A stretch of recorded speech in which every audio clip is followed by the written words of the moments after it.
हाँ तो फ्रेंड्स, आज मैं स्टार्ट कर रहा हूँ आपके लिए डबल कॉलम कैश बुक। तो अब तक हमने पढ़ा था सिंगल कॉलम कैश बुक के बारे में। आज मैं आपको एक्सप्लेन करने वाला हूँ डबल कॉलम कैश बुक के बारे में कि डबल कॉलम कैश बुक क्या होती है, कैसे बनाई जाती है। ठीक है, तो आते हैं हम डबल कॉलम कैश बुक पे। जैसा कि इससे पहले आपने देखा सिंगल कॉलम कैश बुक, उसमें क्या होता था, अगर कोई बैंकिंग ट्रांजैक्शन था तो उस बैंकिंग ट्रांजैक्शन को हम रिकॉर्ड नहीं कर पा रहे थे। बट यहाँ पर हम क्या करेंगे, डबल कॉलम कैश बुक में उस बैंकिंग ट्रांजैक्शन को भी रिकॉर्ड कर सकते हैं। तो डबल कॉलम कैश बुक के बारे में अगर कुछ नोट्स लिखना चाहें तो क्या लिखेंगे, double column cash book. Heading है अपनी double column cash book. Cash book सबसे पहली चीज, इसमें हमारे क्या होंगे, दो कॉलम होंगे, एक होगा कैश का और एक होगा बैंक का। जैसे कि पिछले क्वेश्चन में आपने देखा था जो सिंगल कॉलम कैश बुक थी उसमें केवल कैश का कॉलम था, बैंक का कॉलम नहीं था। अगर हमें किसी से कोई चेक मिला या हमने किसी को चेक से पेमेंट की तो वो ट्रांजैक्शन रिकॉर्ड नहीं हो पा रहा था। तो डेबिट साइड में भी दो कॉलम बनेंगे, कैश और बैंक के, और क्रेडिट साइड में भी कैश और बैंक के दो कॉलम बनेंगे, कैश और बैंक। ये दो कॉलम हमारे होंगे। ठीक है, तो जब हम double column cash book maintain कर रहे होते हैं तो नोट डाउन करेंगे पहला पॉइंट। जब भी हम क्या कर रहे होते हैं बेटा, whenever we maintain double column cash book, no need to maintain separately cash account and bank account. जैसे मैंने वहाँ भी बताया था, जब मैं सिंगल कॉलम कैश बुक बना रहा होता हूँ तो मुझे कैश अकाउंट रखने की ज़रूरत नहीं है, क्योंकि कैश बुक इटसेल्फ हमें क्या करता है, कैश से रिलेटेड पूरी जानकारी प्रोवाइड करता है। तो वैसे ही डबल कॉलम कैश बुक हमें कैश और बैंक दोनों की जानकारी प्रोवाइड कर देगा। इसलिए मुझे क्या है, कैश और बैंक कॉलम मेंटेन अगर मैं कर रहा हूँ डबल कॉलम कैश बुक में, तो मुझे कोई सेपरेटली कैश बुक और कैश अकाउंट और बैंक अकाउंट बनाने की ज़रूरत नहीं है। अब आते हैं दूसरी इंपॉर्टेंट चीज़, हम डिस्काउंट की एंट्री, डिस्काउंट अलाउड हुआ, डिस्काउंट रिसीव्ड हुआ, उसकी एंट्री यहाँ नहीं करेंगे। नो जर्नल एंट्री फॉर, लिखना चाहे तो लिख सकते हैं, no journal is, no entry for, no entry for discount allowed और डिस्काउंट रिसीव्ड। डिस्काउंट अलाउड और डिस्काउंट रिसीव्ड, और discount received. No entry for discount allowed and discount received. तीसरी बात अगर मैं आपसे बोलूं, यहाँ होती है कॉन्ट्रा एंट्री। कॉन्ट्रा एंट्री सुनिएगा, कॉन्ट्रा एंट्री क्या होती है, contra entry, contra entry. Sir ये कॉन्ट्रा एंट्री क्या होती है बेटा, यही सबसे इंपॉर्टेंट है, ध्यान देंगे। कॉन्ट्रा एंट्री मतलब क्या, एंट्री बोथ साइड करना, debit as well as credit side. कोई ट्रांजेक्शन है जिसमें कैश और बैंक दोनों इन्वॉल्व है एक ही ट्रांजेक्शन में, तो उस केस में उनकी क्या की जाती है, कॉन्ट्रा एंट्री की जाती है। क्या एंट्री की जाती है बेटा, कॉन्ट्रा एंट्री की जाती है। सर ये कॉन्ट्रा एंट्री कैसे होती है और किन किन आइटम की कॉन्ट्रा एंट्री होती है बता देते हैं? जी बिल्कुल बता देता हूँ, इसको याद रख लीजिएगा तो काम आपका आसान होगा। तो दो आइटम है मेनली जिनकी मैं कॉन्ट्रा एंट्री करता हूँ। पहला है कैश रिसीट। हमको क्या कर रहा है, अगर बैंक में पैसे जमा करने हैं, हमें क्या करना है, बैंक में पैसे जमा करने हैं, कैश डिपॉजिटेड इनटू बैंक, तो कॉन्ट्रा एंट्री होगी कैश डिपॉजिटेड इनटू बैंक की। क्या एंट्री होगी अगर मैं बैंक में पैसे जमा करता हूँ तो पहला कॉन्ट्रा एंट्री किसकी होगी, cash deposited into bank, cash deposited into bank, cash deposited into bank. इसकी हमारी क्या होगी, पहले कॉन्ट्रा एंट्री होगी। तो कॉन्ट्रा एंट्री क्या होगी, कैश डिपॉजिटेड इनटू बैंक की। सबसे पहले तो जर्नल एंट्री देखो, इसकी एंट्री होगी बैंक में पैसा जमा कर रहे हो तो bank account debit to cash account, आपके पॉकेट से पैसा जा रहा है, bank account debit to cash account. इस ट्रांजैक्शन का इफेक्ट क्या आएगा, इस ट्रांजैक्शन का इफेक्ट क्या आएगा, सुनना, इस ट्रांजैक्शन का हमारा इफेक्ट क्या आएगा, cash deposited into bank means क्या हुआ, बैंक का बैलेंस बढ़ रहा है। तो ये जो होता है हमारा, ये मेरी डबल कॉलम कैश बुक है, इसको बोलते हैं अपन डेबिट साइड और इसको बोलते हैं क्रेडिट साइड। ये तो आपको पहले से पता है, मैंने बताया हुआ है, लेफ्ट साइड जो भी होता है डेबिट होता है और राइट साइड जो भी होता है वो क्रेडिट होता है। हाँ सर पता है। तो डेबिट साइड में जितना भी रिसिप्ट है उनको लिखते हैं, जहाँ जहाँ से पैसा आया, ऑल रिसिप्ट्स, और इधर क्या लिखते हैं क्रेडिट साइड में, ऑल पेमेंट्स, जहाँ जहाँ मेरी पेमेंट गई है। यहाँ से हमारा कैश का बैलेंस कम होता है और यहाँ से मेरा कैश और बैंक का बैलेंस बढ़ जाएगा। हाँ सर, तो मेरे बैंक का बैलेंस क्या हो रहा है, बढ़ रहा है। किसकी वजह से बढ़ रहा है, कैश की वजह से। तो यहाँ में जब मैं लिखूंगा तो यहाँ पर्टिकुलर में मैं क्या लिखूंगा, to cash account, to cash account और लिख दूंगा यहाँ पर सी इंडिकेट करेगा आपका कॉन्ट्रा एंट्री हो रही है, ठीक। कैश कॉलम में डैश, बैंक कॉलम में एंट्री हो जाएगी। मान लो 5,000 रुपये था, 5,000 रुपये था, तो कैश कॉलम में मैं क्या लिख दूंगा यहाँ डैश, और बैंक कॉलम में क्या लिख दूंगा 5,000 रुपये, क्योंकि बैंक का बैलेंस मेरा क्या हो रहा है, बढ़ रहा है। हाँ, अब पहली एंट्री तो हो गई डेबिट साइड में, और आपने सर बताया था कि हमारी दोनों साइड एंट्री होती है, मतलब क्रेडिट साइड भी एंट्री होगी। तो क्रेडिट साइड में क्या हो रहा है, देखिए कैश का बैलेंस कम हो रहा है। किसका बैलेंस कम हो रहा है, कैश का बैलेंस कम हो रहा है। किस वजह से कम हो रहा है, बैंक में पैसा डिपॉजिट करने के कारण। तो हम यहाँ लिखेंगे by bank account, by bank account. Cash column में कितना रुपए, 5,000 रुपये, ये भी यहाँ लिख दिया मैंने सी फॉर कॉन्ट्रा, बैंक कॉलम नील। तो पहला आइटम क्या हुआ जिसकी कॉन्ट्रा एंट्री होगी, अगर आपने बैंक में कैश डिपॉजिट किया, कैश डिपॉजिटेड इनटू बैंक। अगर यही चीज़ मैं क्या करता हूँ, दूसरी एंट्री अगर मैं बनाऊँ, कैश विड्रॉ कर लिया मैंने, कैश विड्रॉ फ्रॉम बैंक, जो विड्रॉ बोल रहा हूँ, पर्सनल वर्ड तो आया नहीं है। तो अगर बैंक से मैंने अपने ऑफिशियल यूज़ के लिए कोई पैसा निकाल लिया, तो मेरा बैंक का बैलेंस इस बार क्या होगा, रिड्यूस हो जाएगा। तो एंट्री क्या होगी, कैश अकाउंट डेबिट, पैसा आएगा तो to bank account. Journal entry में मैंने पढ़ाया हुआ बेटा आप लोग को, ये cash account debit to bank account. तो जैसा कि आप देख पा रहे हैं इस एंट्री में क्या हो रहा है, बैंक का बैलेंस कम हो रहा है और कैश का बैलेंस बढ़ रहा है। तो जैसे कि आप देख रहे हैं बैंक का बैलेंस इस बार कम हो रहा है, किसकी वजह से कम हो रहा है, कैश विड्रॉ करने के कारण कम हो रहा है, ठीक है। और किसका बैलेंस बढ़ रहा है, कैश का बैलेंस बढ़ रहा है, ठीक है। तो हम क्या करेंगे, यहाँ पर लिखेंगे टू बैंक। किसका बैलेंस बढ़ा सर, कैश कॉलम का। मान लेते हैं 2,000 रुपये निकाले मैंने, तो ये 2,000 रुपये कैश कॉलम में आ गए, ठीक। और इधर अपन यहाँ लिख दिए यहाँ पर सी फॉर कॉन्ट्रा हो गया यहाँ पर। अब यहाँ पर जब मैं लिखूंगा तो मैं यहाँ क्या लिखूंगा, बाय कैश। बैंक का बैलेंस जो है किसके कारण कम हुआ है, सर आपने बैंक से पैसे निकाल लिए इसलिए, मतलब कैश के कारण मेरा क्या हुआ, बैंक का बैलेंस कम हुआ। जिसके कारण कम हुआ वो कैश था, और कौन से कॉलम में आ जाएगा हमारा, बैंक कॉलम में। कितने रुपए, 2,000 रुपये। तो इस तरीके से हमारी क्या होगी, कॉन्ट्रा एंट्री हो जाएगी। क्लियर है चीज़ें, जी सर क्लियर है। अब आती है कुछ इंपॉर्टेंट पॉइंट समझना, जैसे क्या होता है इंडोर्स करना, cheque endorsed, cheque endorsed, cheque endorse. Sir ये इंडोर्स क्या होता है, समझ नहीं आ रहा है। इंडोर्स करना मतलब ट्रांसफ़र करना। सपोज मैं बात कर रहा हूँ, जैसे मैं हूँ, मैं मतलब पुष्कर सर, यहाँ पर पुष्कर सर हो गए, ठीक है। यहाँ मान लो x हो गया और ये मान लो y हो गया। यहाँ तक की चीज़ें क्लियर है, 3% है। चलो इसको आप लोगों को समझने के लिए z कर देता हूँ, कन्फ्यूज़न ना हो आपको। x, y और z। मैं हूँ z, मैं कौन, z। तो मैंने इसको माल उधारी बेचा था, सेल किया हुआ था क्रेडिट में, सेल किया हुआ था क्रेडिट में, ठीक है। और मैंने इससे परचेज किया हुआ है क्रेडिट में, परचेज किया हुआ है क्रेडिट में, ठीक है। यहाँ तक मतलब एक जगह मैंने उधारी में माल बेचा हुआ है और एक जगह से मैं उधारी माल खरीदा हुआ है। तो इफेक्ट क्या होगा, अब एक्स मुझे पेमेंट देगा, जो पेमेंट आ रही है मान लो मैं उसको दे रहा हूँ। कुल मिला के क्या हुआ, मान लो इसने मुझे कोई चेक दिया, क्या दिया, कोई चेक दिया, और वो चेक मैंने डायरेक्टली किसको दे दिया, वाई को दे दिया, इसको दे दिया, इंडोर्स कर दिया। इसी को बोलते हैं इंडोर्स करना। मतलब मैंने अपने पास न रख के उसको किसके पास ट्रांसफ़र कर दिया, सीधा वाई के पास। मतलब मेरी बुक में ये चढ़ा ही नहीं, सीधा सीधा कैश बुक में आया ही नहीं, ये किसके पास चला गया, वाई के पास चला गया। तो ऐसे ट्रांजेक्शन को हम कैश बुक में रिकॉर्ड नहीं करेंगे। तो सर ये फिर रिकॉर्ड कहाँ किया जाएगा, कहीं तो लिखना पड़ेगा, हमें तो पता होना चाहिए। नहीं तो भाई कल को हम जाएंगे एक्स को बोलेंगे भैया पैसा ला, कहाँ से देगा, बोलेगा भाई मैंने पैसा दिया, आप अपनी जाके जर्नल बुक देखो। तो ऐसे जो भी ट्रांजेक्शन होंगे, जैसे डिस्काउंट रिसिप्ट है, ठीक है, तो डिस्काउंट अलाउड है, या ये जो इंडोर्समेंट है, तो ऐसी चीज़ों को जर्नल प्रॉपर में लिखा जाता है। कहाँ लिखा जाता है, जर्नल प्रॉपर में। सर जर्नल प्रॉपर आपने बताया नहीं। हाँ बेटा मैंने अभी नहीं बताया। कैश बुक कंप्लीट होगी, उसके बाद एक सेपरेट चैप्टर है, चैप्टर नंबर 11, ठीक है, अदर टाइप ऑफ बुक्स में है, जिसमें अलग अलग परचेज बुक, सेल बुक और ये जर्नल प्रॉपर के बारे में डिस्कस किया गया। मैं वहाँ पर से एक्सप्लेन करूँगा, ठीक है। तो अभी तक के लिए ये जान लीजिए आप लोग, ये जो एंट्री है वो जर्नल प्रॉपर में रिकॉर्ड होगी, क्योंकि कैश मैंने क्या किया, ये चीज़ तो तुरंत की तुरंत इसके पास ट्रांसफ़र कर दी।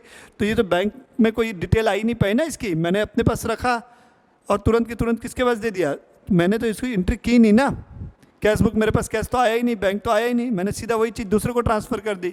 तो इसलिए इस चीज़ को मैं कहाँ रिकॉर्ड करूँगा, जर्नल प्रॉपर में रिकॉर्ड करूँगा। ठीक, एक होती है पोस्ट डेटेड चेक होता है बेटा, post dated cheque, post dated cheque. Sir ये पोस्ट डेटेड चेक क्या होता है, बता रहा हूँ सुनिएगा। आज कौन सी तारीख है सर, आज 8 जून 2022 है, तो ये 8 जून 2022, 8 जून 2022 है। आज मुझे सामने वाले पार्टी, मान लो मुझे राम से कोई चेक मिला, राम से चेक रिसीव हुआ, चेक रिसीव्ड हुआ, राम से चेक मिला 10,000 रुपये का, बट इस चेक पे जो डेट है ना उसने कब की डाल दी है, चेक पे डेट कब की डाल दी, मान लो इस पर डेट डाल दी 12 जून की, कब की डाल दी 12 जून की डेट डाल दी, कब की डेट डली हुई है 12 जून, पोस्ट डेटेड हुआ कि नहीं। आज 8 को हम खड़े पर हमें चेक कौन सी डेट का मिल रहा है, 12 जून का मिल रहा है। तो हमारे पास दो ऑप्शन है, अगर हम करना चाहें तो इसकी दो एंट्री कर सकते हैं। पहली एंट्री 8 तारीख को करेंगे चेक रिसिप्ट की, चेक रिसिप्ट को हम क्या मानते हैं, कैश के बराबर मानते हैं, तो इसकी एंट्री हम क्या कर सकते हैं, cheque in hand account debit, क्या कर सकते हैं, cheque in hand account debit to, किससे मिला है मुझे, राम से, तो टू राम अकाउंट। ये एंट्री कब की डेट पे आ जाएगी, 8 जून की डेट पे आ जाएगी। कौन से जून की डेट पे, 8 जून की डेट पे। अब 12 जून को जब हम करेंगे तो इसकी कॉन्ट्रा एंट्री कर देंगे। बैंक में पैसा जमा हो रहा है, चेक इन हैंड को हम क्या मानते हैं, कैश का इक्विवेलेंट मानते हैं, मैंने बताया था। तो जब इसकी एंट्री होगी तो bank account debit to cheque in hand भी की जा सकती है, टू चेक इन हैंड, पहला ऑप्शन। 8 तारीख की एंट्री कैश कॉलम में हो जाएगी और 12 तारीख की एंट्री कॉन्ट्रा एंट्री हो जाएगी। अगर आप क्या नहीं करना चाहते, ये एंट्री नहीं करना चाहते दोनों, तो सीधा आप 12 तारीख को एंट्री करोगे bank account debit to Ram account, सीधा सीधा बैंक कॉलम को आप इंक्रीज कर देंगे 12 तारीख को। हम ये मानेंगे कि हमें चेक कौन सी तारीख को मिला है, 12 तारीख को मिला है। ठीक है, तो ये दोनों, ये भी ऑप्शन सही है, ये भी ऑप्शन सही है, कहीं कोई गलत नहीं होगा। तो इनके बेस पे आज हम क्या करेंगे, डबल कॉलम कैश बुक बनाएंगे। तो ये इंपॉर्टेंट पॉइंट्स थे जिनको आपको समझना जरूरी था, और इनको नोट्स आप लोग बना लेंगे जो मैंने बताया।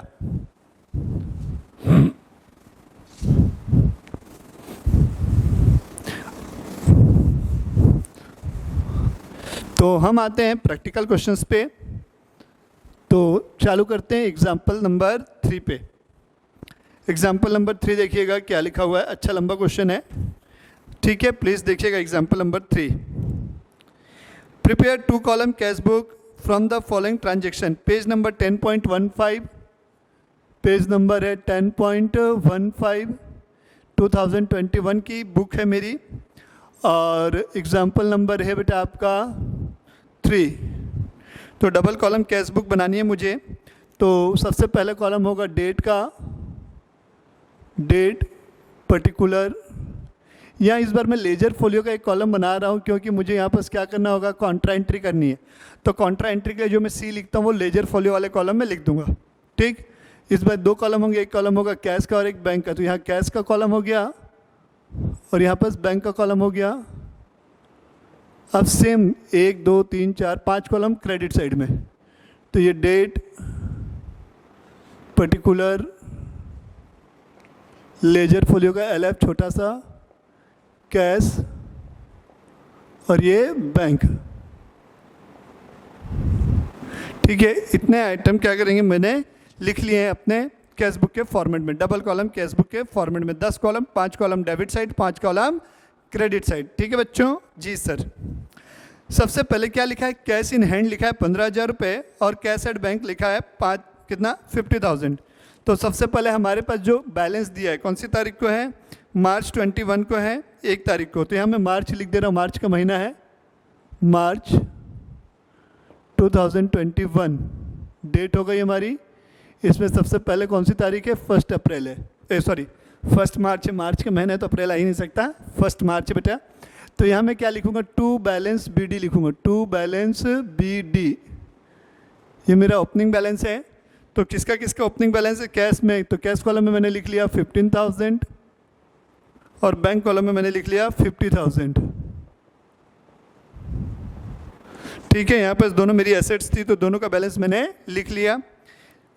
सुनिएगा आगे, परचेज गुड्स फॉर कैश लिखा है, तो सीधी सी बात समझिए, परचेज गुड्स फॉर कैश है कौन सी तारीख को, 3 मार्च को। तो मार्च का महीना है, पैसा हमारी पॉकेट से जाएगा, तो ये मार्च मैंने लिख लिया, मार्च 21, 3 मार्च।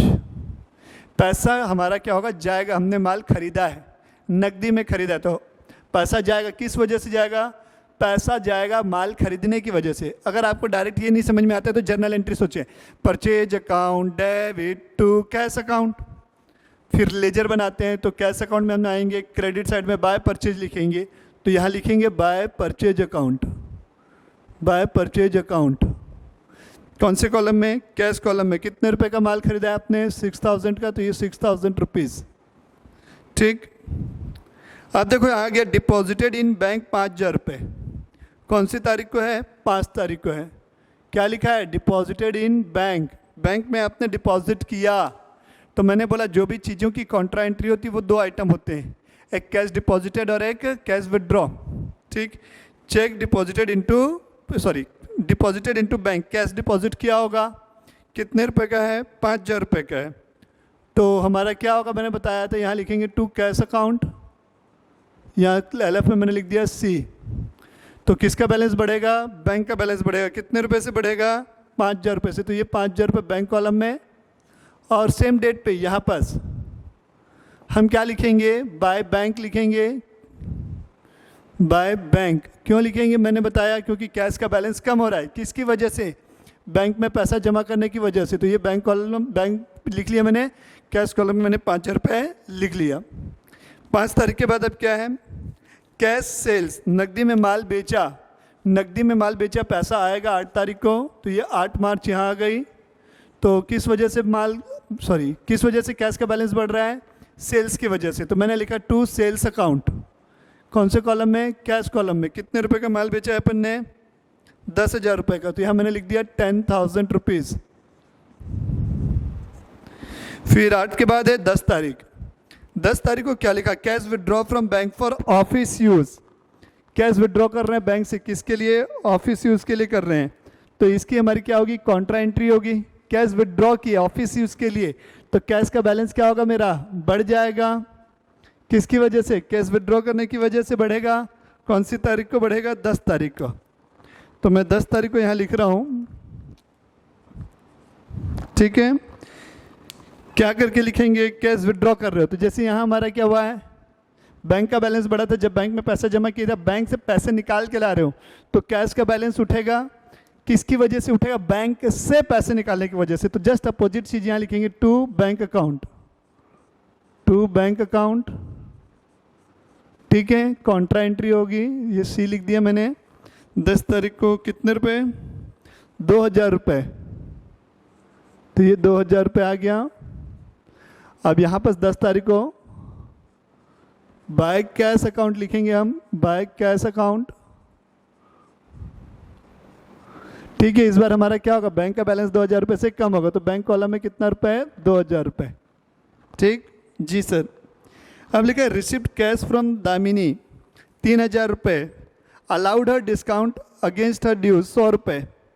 12 तारीख को हमको पैसे मिल रहे हैं दामिनी से, ठीक है, किस में मिल रहे हैं हमको, कैश में मिल रहे हैं 3000 रुपये, और हम उसको दे रहे हैं 100 रुपये डिस्काउंट दे रहे हैं, तो डिस्काउंट की एंट्री यहाँ होगी नहीं क्योंकि डिस्काउंट कॉलम नहीं है, तो यहाँ 12 तारीख को लिखेंगे हम,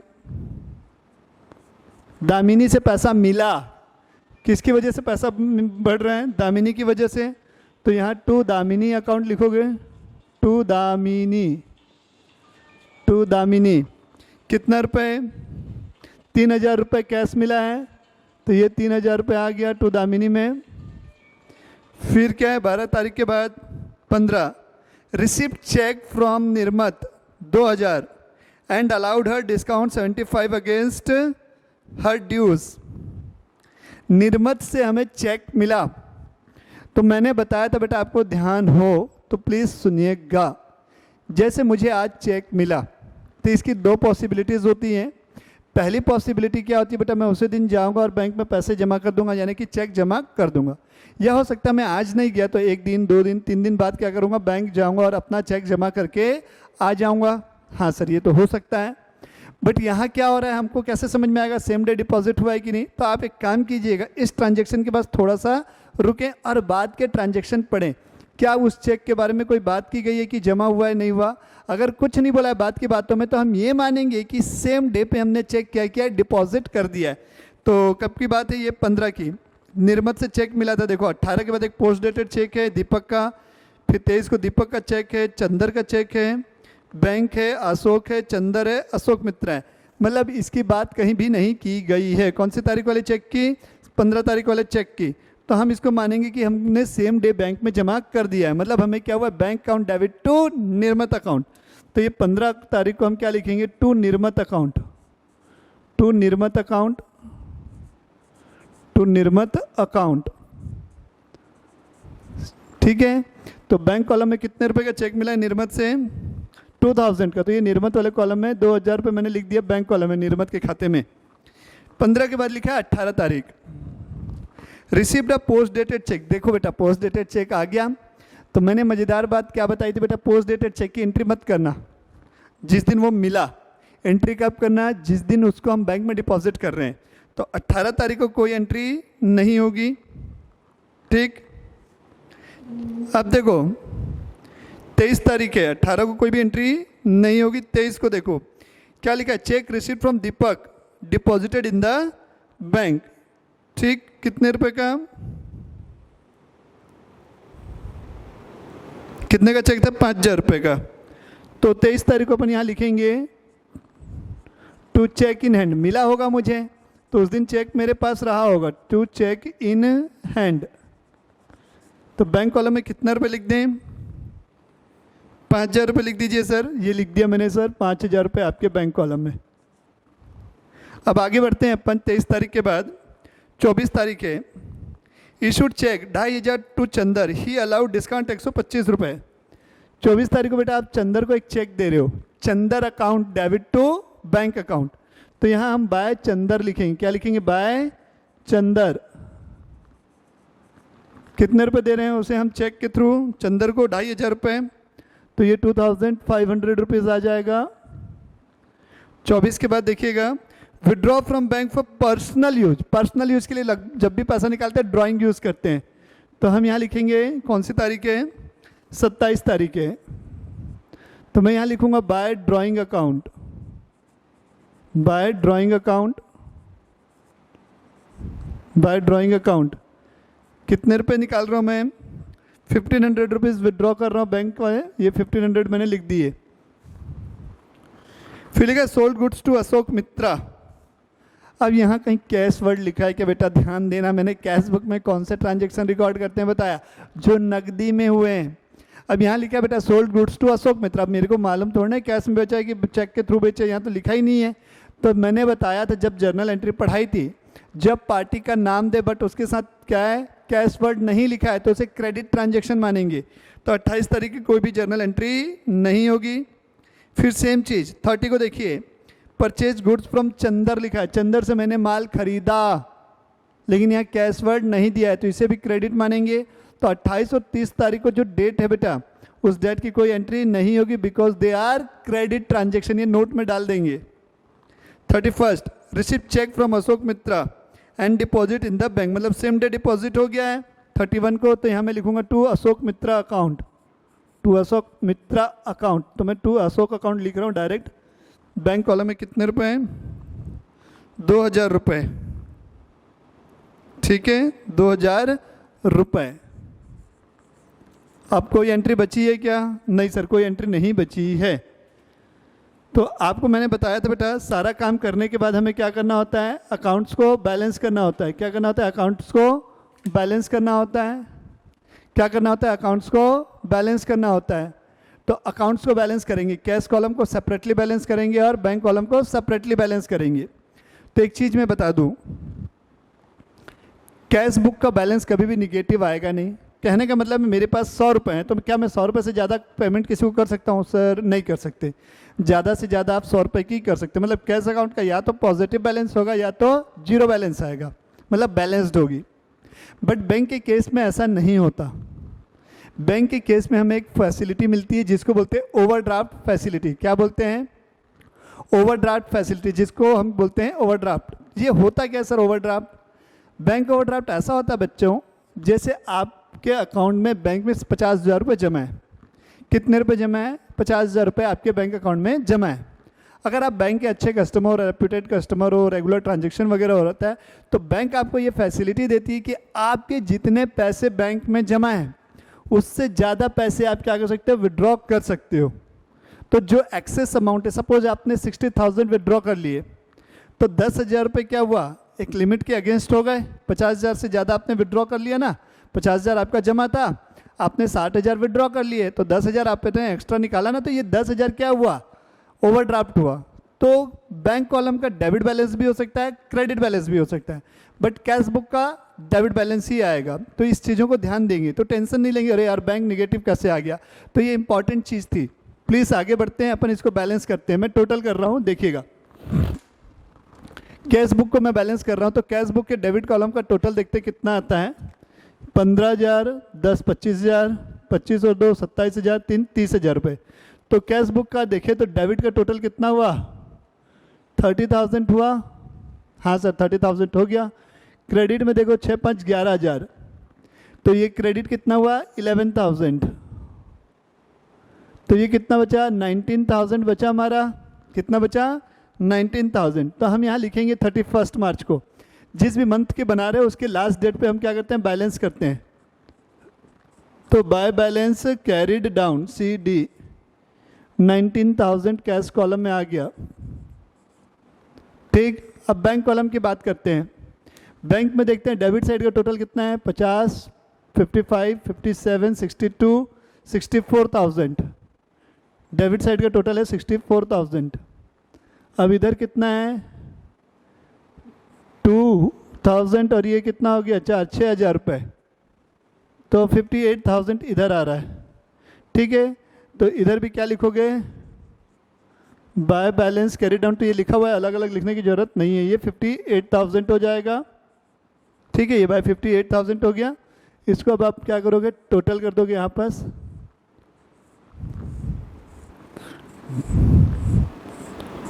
यहाँ पास तो इसका टोटल 30,000 था, तो ये 30,000, 64,000, फिर ये 30,000 और ये 64,000।